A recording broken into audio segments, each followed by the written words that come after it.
Hello students, आज हम start करने जा रहे हैं न्यूमेरिकल इंटीग्रेशन। कभी कभी हमें ऐसे इंटीग्रल्स मिलते हैं जैसे कि 0 to π/2 लिमिट है और हमें इंटीग्रेशन करना है √sin x का, या e⁻⁻x² का इंटीग्रेशन करना और लिमिट है 0 to 4। इस तरह की इंटीग्रल को करना पॉसिबल नहीं है, आसान भी नहीं है, और हमें एग्जैक्ट वैल्यू मिलेगी ये भी संभव नहीं होता है। तो ऐसे सिचुएशन में हम इंटीग्रल करने के लिए हम न्यूमेरिकल मेथड्स काम में लेते हैं। और इसमें हम क्या करते हैं कि जो हमने अभी इंटरपोलेशन पढ़े उन फॉर्मूलों को यूज़ करते हैं, और न्यूमेरिकल वैल्यूज़ हमें किसकी पता होंगी, जिस फंक्शन का हम इंटीग्रल करने जा रहे हैं उसकी हमें न्यूमेरिकल वैल्यू, संख्यात्मक मान का हमें समुच्चय प्राप्त होगा। और हमने जो अंतर्वेशन, इंटरपोलेशन जो हमने अभी पढ़ा था अलग अलग इंटरवल्स के लिए, हम उन नियमों को की सहायता से हम इस इंटीग्रेशन करेंगे। तो ये बहुत ही इम्पॉर्टेंट है कि न्यूमेरिकल इंटीग्रेशन से हम ऐसे इंटीग्रल्स को कर पाते हैं।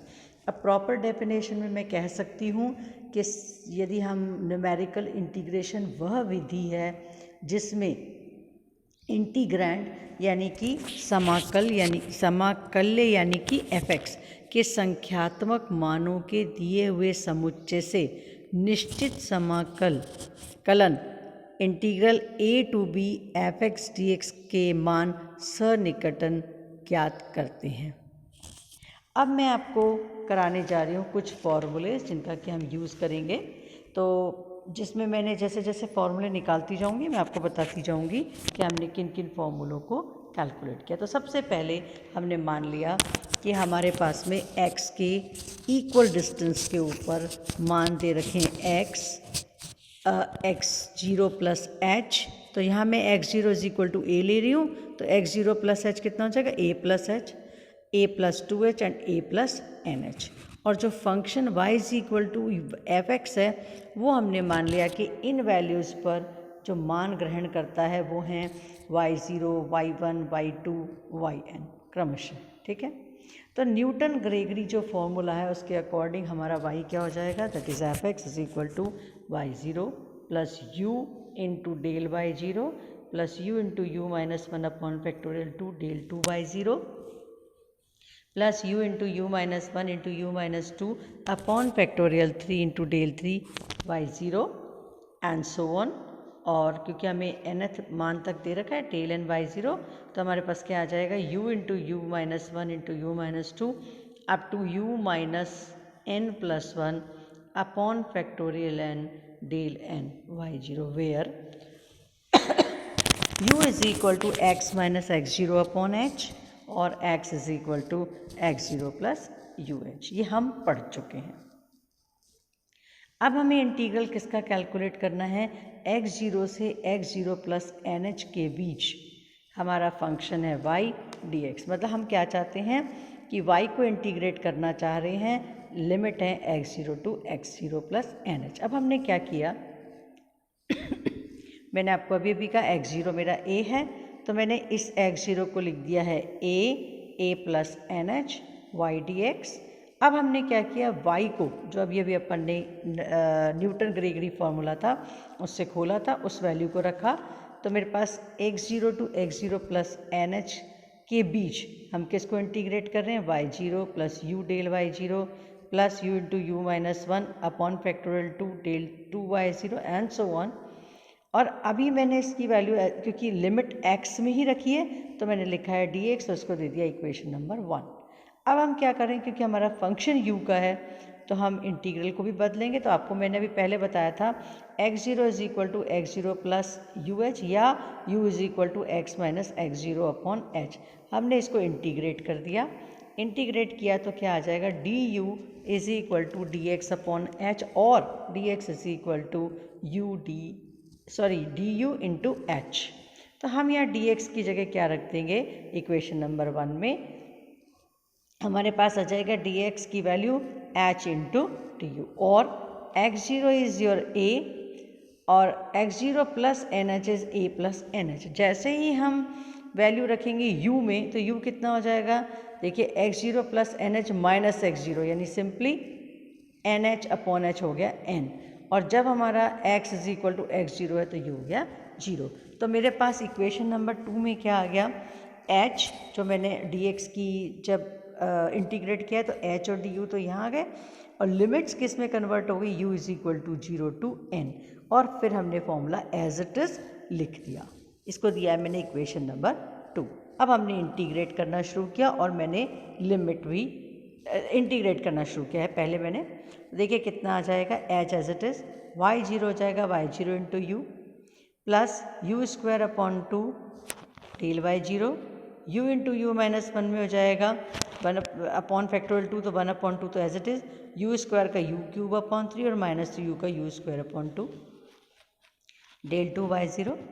यहाँ यू क्यूब का u पहले हम इसको खोल लेंगे और इंटीग्रेट करेंगे तो 1 अपॉन 6 तो 3 फैक्टोरियल 1 अपॉन 3 फैक्टोरियल, और ये हो जाएगा u 4 upon 4 minus u cube plus u square और ब्रैकेट बंद और डेल 3 y0, और लिमिट हो गई 0 टू n। अब हमने लिमिट रखनी शुरू की तो देखिए क्या आ जाएगा, i is equal to h, u की वैल्यू है 0 से n तक, तो n रखा और माइनस 0, तो simply n by 0, n square upon 2 del by 0, n cube by 6 मैंने मल्टीप्लाई कर दिया अंदर, minus n square upon 4 del 2 by 0 plus n की power 4 upon 24 minus n cube upon 6 plus n square upon 6 del 3 by 0 and so. ये कहलाता है general quadrature formula या सामान्य क्षेत्रकलन सूत्र। अब हम इसी की हेल्प से अलग अलग केसेस लेके अलग अलग वैल्यूज़ लेंगे। तो पहला मेरा केस है जब n इज इक्वल टू 1, और हम इससे कैलकुलेट करेंगे। अब ये मेरे एक तरह से इम्पॉर्टेंट क्वाड्रेचर फॉर्मूले हैं, some important approximate quadrature formula. पहला मैं लेने जा रही हूँ ट्रेपेजॉइडल नियम, यानी कि समलंबीय नियम। अब देखिए हमने क्या किया, पहला केस हमने इसमें रखा n is equal to 1। n is equal to 1 का मतलब हुआ जो मैं इंटीग्रेशन कर रही थी वो हो जाएगा x0 to x0 plus NH, वो हो जाएगा हमारा x0 to x0 plus h, यानी a to a plus h।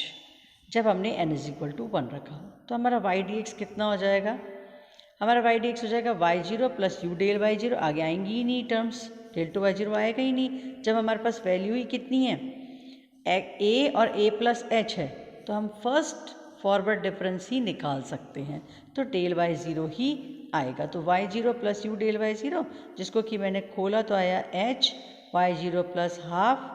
अब मैंने यहाँ क्या किया है, n इज इक्वल टू 1 रखा, तो दो टर्म्स हमारे फॉर्मूले नंबर a में हमने सब्सटीट्यूट कर दी।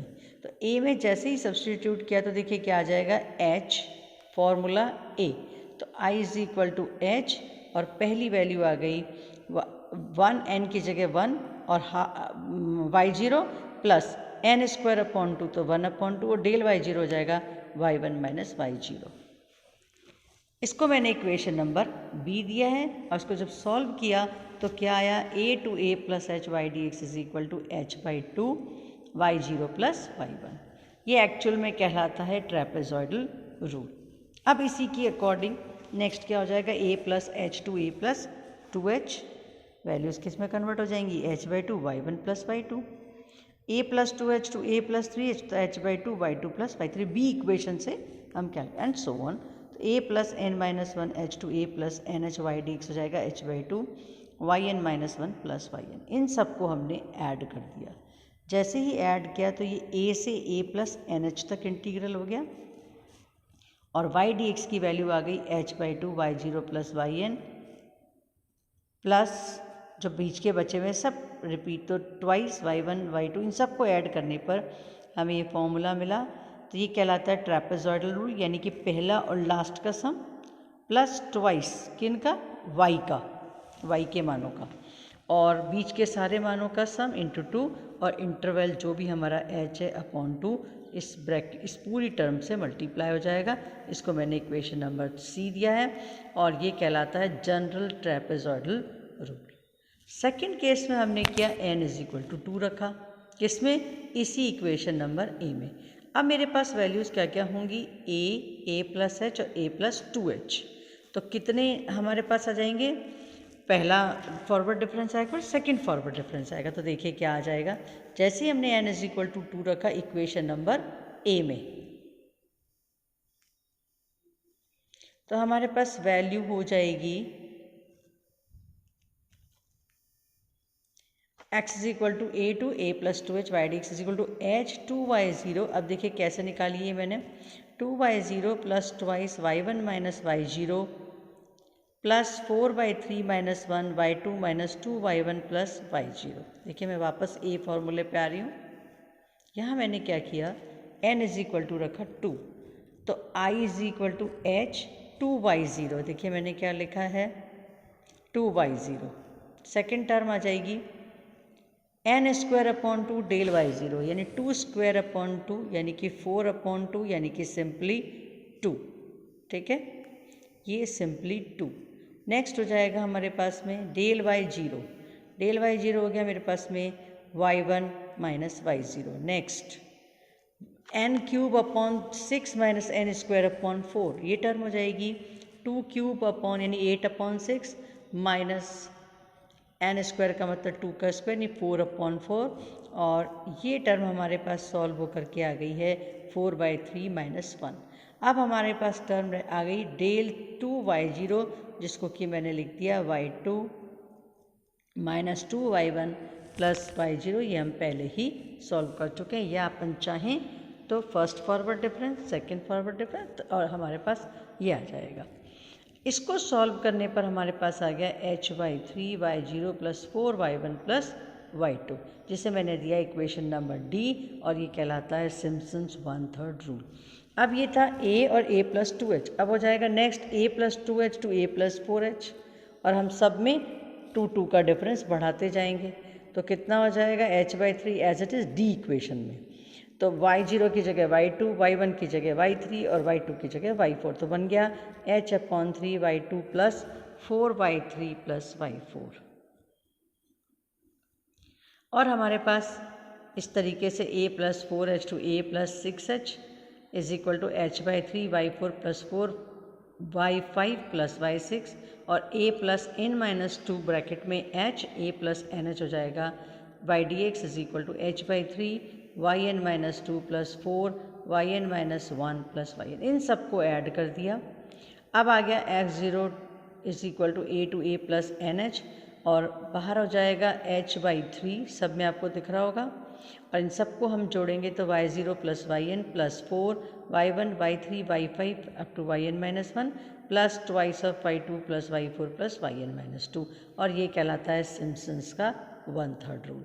नेक्स्ट मैं ले रही हूँ n is equal to 3। Same method जैसे हमने पहले 1 के लिया, n को 2 लिया, n को जब 3 लिया तो हमारे पास क्या हो जाएगा, x is equal to a0 to a plus 3h, और कितने आ जाएंगे a plus h, a plus 2h and a plus 3h। तो मेरे पास डिफरेंस कितना हो जाएगा, first forward difference, second forward difference and third forward difference. तो जो हमारा फॉर्मूला नंबर a था उसमें हम क्या करेंगे, n की जगह 3 रखेंगे और कहाँ तक ले लेंगे, डेल 3y0 तक। तो देखिए कितना आ जाएगा, n इज इक्वल टू 3 लेने पर h into 3y0 plus 9/2 y1 minus y0। मैंने इसमें जहाँ 6 था उसको 3 से काट भी दिया है, तो आफ्टर कैलकुलेशन सिंप्लीफाई करने के बाद 9/2 y1 minus y0 plus 9/2 minus 9/4 y2 minus 2 y1 plus y0 and plus 27/8 minus 9/2 plus 3/2 y3 minus 3y2 plus 3y1 minus y0 and so on. इसको मैंने जिसको सिंप्लीफाई करने पर हमने इक्वेशन ली है x0 is equal to a to a plus 3h, Y D X is equal to 3h upon 8y0 plus 3 y1 plus y2 plus y3। इसको दे दिया इक्वेशन नंबर 1। इसी तरीके से हम आगे इनको लिखते चले गए, a plus 3h to a plus 6h, a plus 6h to a plus 9h, a plus 9 minus 3h to a plus nh, और इन सब को हमने ऐड कर दिया तो हमारे पास क्या बन जाएगा, a to a0 x equal to x0 is equal to A to A plus N H, Y D X is equal to 3h upon 8 bracket में y0 plus Y N plus 3 के multiple हो जाएंगे y1, y2, y4, y5 and yn minus 2 and yn minus 1 plus twice में y3, y6, y9, y9 n minus 3 and ये कहलाता है Simpson's का 3/8 rule. अब मैं आप लोगों को यही सलाह दूंगी कि ये फॉर्मूले बिल्कुल याद होने चाहिए ताकि क्वेश्चंस करते समय हमें केवल वैल्यूज़ रखनी पड़े।